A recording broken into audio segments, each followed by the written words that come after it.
now we can alert text value. Okay, so we're just using get element ID and then we're putting value on the end. So let's just test if that works. Let's refresh.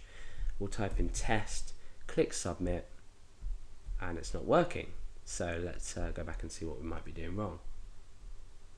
Perhaps if we change the value of this, so I could say insert text, say insert text.value, let's refresh that, type in test, click submit, no, nothing.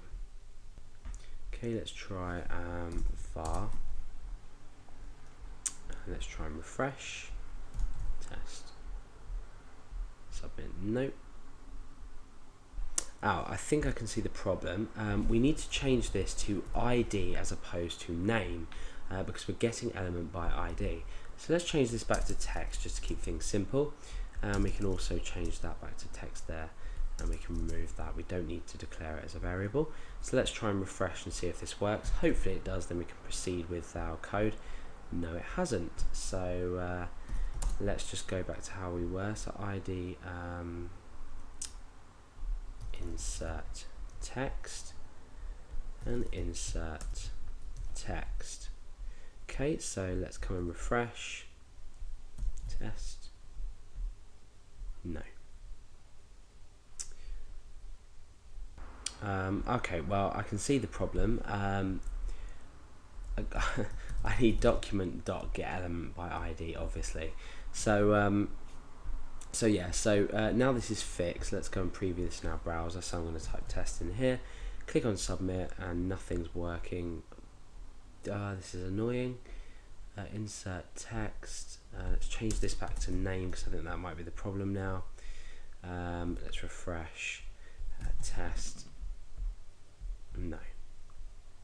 So document.getElementID.value, insert text. Name. Get rid of that. And let's change, let's see if that works.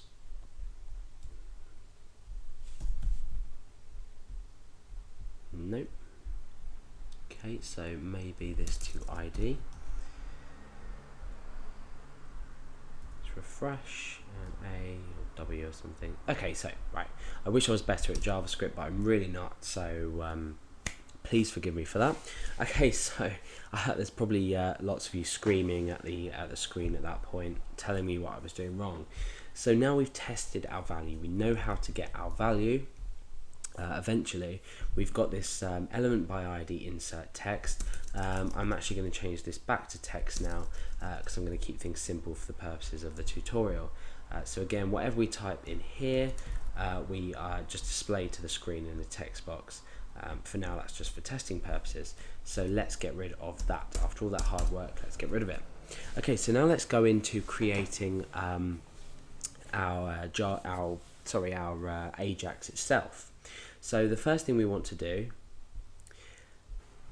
is we want to say, let's come in here and say if window dot, and we basically need to specify for different types of browsers which method we're going to use to create our XML HTTP variable, or rather what we're going to set it to. So we say if window.xml HTTP request, and then we come down and we do something if that's true. Otherwise we do something if that's false. So what would we do if it's true? Well, we set a variable called XML HTTP equal to a new XML HTTP request. So essentially what we're doing is we're checking for this first inside the window, and then we're creating it if it's true. So that's just for different browser support. Otherwise, we want to say XML HTTP equals new, and we want to create a new ActiveX object. And the parameter that's that we put into here is Microsoft.xml HTTP. Now bear in mind while I'm writing this code that everything I'm writing is case sensitive. So for example, this XML HTTP request object is in capitals for XML, and then a capital H, small TTP, a capital R, and then the rest of request is small. So ensure that for everything you write inside of here, it's bear in mind that it's case sensitive. So if you end up with it not working, just double check the case next to what I've done.